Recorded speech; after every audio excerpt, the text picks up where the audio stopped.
Exam online में आप सभी का स्वागत है। आज हम यूजीसी नेट के मोस्ट इंपोर्टेंट 20 क्वेश्चंस हल करेंगे। उससे पहले अगर हमारे चैनल पे नए हैं तो चैनल को सब्सक्राइब कर लें, जिससे कि आने वाली वीडियो आपको मिलती रहे। तो चलिए शुरू करते हैं। निम्नलिखित में से कौन ओपन सोर्स सॉफ्टवेयर है? ओपन सोर्स सॉफ्टवेयर कौन कौन से होते हैं? जैसे मोजिल्ला फायरफॉक्स हो गया, आपका क्रोम हो गया, तो ये क्या है? ओपन सोर्स सॉफ्टवेयर हैं। तो इसलिए इसमें आपका डी ऑप्शन राइट हो जाएगा, मोजिल्ला फायरफॉक्स। बढ़ते हैं अगले प्रश्न की ओर। अगला प्रश्न है, संविधान में एक मद के रूप में लोक व्यवस्था निम्नलिखित में से किसमें आती है? अवशिष्ट शक्तियों में, संघ सूची में, राज्य सूची में या समवर्ती सूची में?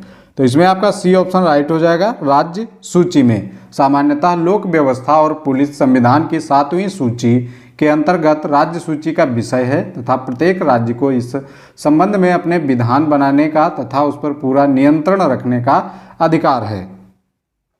अगला प्रश्न है, एक कंप्यूटर में एक बाइट में सामान्यतः शामिल होते हैं 10 बिट्स, 4 बिट्स, 8 बिट्स या 16 बिट्स? तो इसमें आपका सी ऑप्शन राइट हो जाएगा, 8 बिट्स। एक कंप्यूटर में एक बाइट में सामान्यतः 8 बिट्स शामिल होते हैं। बिट्स कंप्यूटर के स्टोरेज की सबसे छोटी इकाई होती है। अगला प्रश्न है, निम्नलिखित में से किस प्रदूषण के कारण मानव को कैंसर हो सकता है? ओजोन, कीटनाशक, पारा या सीसा? तो इसमें आपका डी ऑप्शन राइट हो जाएगा, सीसा। सीसा की अधिक सांद्रता मस्तिष्क व किडनी से संबंधित समस्याओं के लिए भी उत्तरदायी होती है। ओजोन सूर्य की पराबैंगनी किरणों से पृथ्वी की रक्षा करती है। वहीं अगर बात करें कीटनाशक की, तो कीटनाशक जैसे फसलों में कीटनाशक दवाइयाँ डाली जाती हैं, तो इससे क्या होता है कि कीटाणु जो होते हैं वो मर जाते हैं, तो इसके लिए ये प्रयोग होता है। और पारा में जैसे थर्मामीटर, बैरोमीटर आदि के लिए प्रयोग होता है।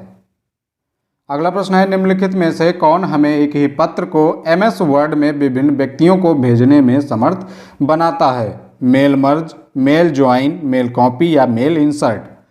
तो इसमें आपका ए ऑप्शन राइट हो जाएगा, मेल मर्ज। मेल मर्ज हमें एक ही पत्र को MS वर्ड में विभिन्न व्यक्तियों को भेजने में समर्थ बनाता है।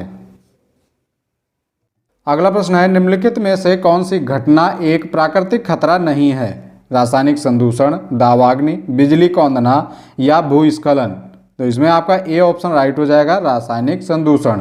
रासायनिक संदूषण एक प्राकृतिक खतरा नहीं है, बल्कि मानव जनित खतरा है, जो मानव द्वारा विभिन्न संसाधनों के प्रयोग से जैसे जल, वायु, मिट्टी, खाद्य सामग्री के अनियंत्रित दोहन से उत्पन्न होता है।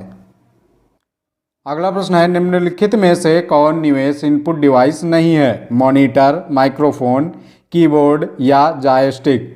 तो इसमें आपका ए ऑप्शन राइट हो जाएगा, मॉनिटर। मॉनिटर क्या है? ये आपका आउटपुट डिवाइस है। अगर बात करें इनकी माइक्रोफोन, कीबोर्ड और जॉयस्टिक की, तो ये इनपुट डिवाइस हैं। अगला प्रश्न है, निम्नलिखित राज्यों में से किस राज्य की लोकसभा में सीटों की संख्या सर्वाधिक है? राजस्थान, पश्चिम बंगाल, महाराष्ट्र या तमिलनाडु? तो इसमें आपका सी ऑप्शन राइट हो जाएगा, महाराष्ट्र। महाराष्ट्र में 48 सीटें हैं, वहीं राजस्थान में 25 सीटें हैं और पश्चिम बंगाल में 42 सीटें हैं। तमिलनाडु में आपकी 39 सीटें हैं। अगर बात करें पूरे भारत में सबसे ज़्यादा सीटें किस राज्य में हैं, तो ये आपका उत्तर प्रदेश हो जाएगा, जहाँ पे 80 सीटें हैं। ये आपको याद रखना है। अगला प्रश्न है, एक राज्य के महाधिवक्ता का कार्यकाल होता है, निर्धारित नहीं है, 4 वर्ष, 5 वर्ष या 6 वर्ष? तो इसमें आपका ए ऑप्शन राइट हो जाएगा, एक राज्य के महाधिवक्ता का कार्यकाल निर्धारित नहीं होता है। अगला प्रश्न है, एक अनुसंधानकर्ता किसी शहरी क्षेत्र में एक राजनीतिक दल विशेष की संभावनाओं के अध्ययन हेतु इच्छुक है। इस अध्ययन हेतु किस उपकरण को वरीयता देनी चाहिए? अनुसूची, निर्धारण मापनी, साक्षात्कार या प्रश्नावली? तो इसमें आपका बी ऑप्शन राइट हो जाएगा, निर्धारण मापनी को। एक अनुसंधानकर्ता किसी शहरी क्षेत्र में एक राजनीतिक दल विशेष की संभावनाओं के अध्ययन हेतु इच्छुक है। इस अध्ययन हेतु निर्धारण मापनी को वरीयता देनी चाहिए। अगला प्रश्न है, निम्नलिखित में से कौन सा कथन सहभागी अनुसंधान के संदर्भ में सही नहीं है? इसका एकमात्र उद्देश्य ज्ञान का उत्पादन है, या ज्ञान को शक्ति के रूप में पहचानता है, या लोगों को विशेषज्ञ मानने पर जोर देता है, या फिर यह जांच की एक सामूहिक प्रक्रिया है? तो इसमें आपका सी ऑप्शन राइट हो जाएगा, यह लोगों को विशेषज्ञ मानने पर जोर देता है। अगला प्रश्न है, शैक्षणिक संस्थानों में आने वाले छात्रों को जितनी बाधाएं आएंगी उतनी अधिक अपेक्षाएं राज्य से होंगी, परिवार से होंगी, समाज से होंगी या शिक्षक से होंगी। तो शैक्षणिक संस्थानों में आने वाले छात्रों को अगर बाधाएं आती हैं तो ये राज्य से हो नहीं सकती, परिवार से मतलब नहीं है, समाज से भी कोई मतलब नहीं, तो इसलिए इसमें आपका डी ऑप्शन राइट हो जाएगा। क्योंकि शैक्षणिक संस्थानों में अगर कोई समस्या छात्रों को आती है तो उसका मतलब सिर्फ शिक्षक से होगा, क्योंकि उस समस्या का समाधान कौन करेगा? शिक्षक करेगा। अगला प्रश्न है, विचारों के गतिशील पैटर्न की शुरुआत के लिए कक्षा संप्रेषण का केंद्रीय बिंदु के रूप में प्रयोग कहलाता है? मस्तिष्क चित्रण, व्यवस्थापन, समस्या उन्मुखीकरण या विचार प्रोटोकॉल। तो इसमें आपका ए ऑप्शन राइट हो जाएगा। मस्तिष्क चित्रण कक्षा संप्रेषण में विचारों की गतिशीलता प्रक्रिया को प्रारंभ करने के लिए मस्तिष्क चित्रण का केंद्रीय बिंदु के रूप में प्रयोग किया जा सकता है। अगला प्रश्न है, कक्षा संप्रेषण के संदर्भ में मनोवृत्तियों, कार्यों एवं प्रकरणों को किस रूप में समझा जाता है? असंगत, शाब्दिक, अशाब्दिक या अवैयक्तिक।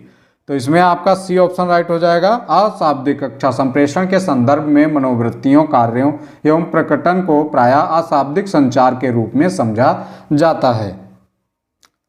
अगला प्रश्न है, शिक्षक छात्र संप्रेषण प्रायः होता है प्रतिरोधात्मक, अप्रामाणिक, विवेचनात्मक या उपयोगितावादी। तो इसमें आपका डी ऑप्शन राइट हो जाएगा, उपयोगितावादी। शिक्षक छात्र संप्रेषण प्रायः उपयोगितावादी होता है। इसके माध्यम से हमेशा किसी प्रश्न के उत्तर को प्राप्त करने की कोशिश की जाती है। अगला प्रश्न है, अर्थपूर्ण परिभाषा जिसे सोच समझकर कुछ प्रतीकों के लिए निर्देशित किया जाता है कहलाती है? प्रत्येककारी, कोश विषयक, परिशुद्धता या स्वनिर्मित परिभाषा। तो इसमें आपका डी ऑप्शन राइट हो जाएगा, स्वनिर्मित परिभाषा। स्वनिर्मित परिभाषा वह परिभाषा है जिसमें विषय वस्तु को समझकर एवं उसका अर्थपूर्ण विश्लेषण कर कुछ प्रतीकों के माध्यम से निष्कर्ष निकाला जा सकता है। अगला प्रश्न है, संरचना वाले तर्क वाक्यों का समूह जो कुछ निष्कर्ष प्रदर्शित करता है कहलाता है? एक वैध तर्क, एक निष्कर्ष, एक तर्क या एक स्पष्टीकरण। तो इसमें आपका ए ऑप्शन राइट हो जाएगा, एक वैध तर्क। संरचना प्रस्तुत करने वाले ऐसे तर्क वाक्य या वाक्यों का वह समूह जो कुछ निष्कर्ष प्रदर्शित करता है, अर्थात जिसकी सहायता से निष्कर्ष ज्ञात किया जाता है, वह क्या है? एक वैध तर्क कहलाता है। अगला प्रश्न है, कक्षा में एक संप्रेषक का विश्वास विस्तार निर्धारित होता है नज़र मिलाने से, अतिशयोक्ति के प्रयोग से, आवाज़ स्तर के परिवर्तन से या अमूर्त अवधारणाओं के प्रयोग से। तो इसमें आपका ए ऑप्शन राइट हो जाएगा, नज़र मिलाने से। कक्षा में एक संप्रेषक का विश्वास स्तर संप्रेषक शिक्षक तथा छात्र से नज़र मिलाने, आई टू आई कांटेक्ट से निर्धारित होता है। अगला प्रश्न है, प्रत्येक प्रकार का संप्रेषण प्रभावित होता है संदर्भ से, अभिग्रहण से, संचरण से या गैर विनिमयन से। तो इसमें आपका ए ऑप्शन राइट हो जाएगा, संदर्भ से। प्रत्येक प्रकार का संप्रेषण संदर्भ से प्रभावित होता है। अगला प्रश्न है, वाणी के बजाय आवाज़ के पहलुओं को जाना जाता है वितरण भाषा के रूप में, शारीरिक भाषा के रूप में, वैयक्तिक भाषा के रूप में या पराभाषा के रूप में। तो इसमें आपका डी ऑप्शन राइट हो जाएगा, पराभाषा के रूप में। संप्रेषण की क्रिया में वाणी के बजाय आवाज़ के पहलुओं को ही पराभाषा के रूप में जाना जाता है। पराभाषा संप्रेषण की एक ऐसी भाषा है जो कि आवाज़ के गलत अर्थों को काफ़ी हद तक सुधारने का प्रयास करती है। आज की वीडियो कैसी लगी कमेंट बॉक्स में ज़रूर बताएं। नए हैं तो चैनल को सब्सक्राइब कर लें। मिलते हैं अगली वीडियो में, तब तक के लिए जय हिंद।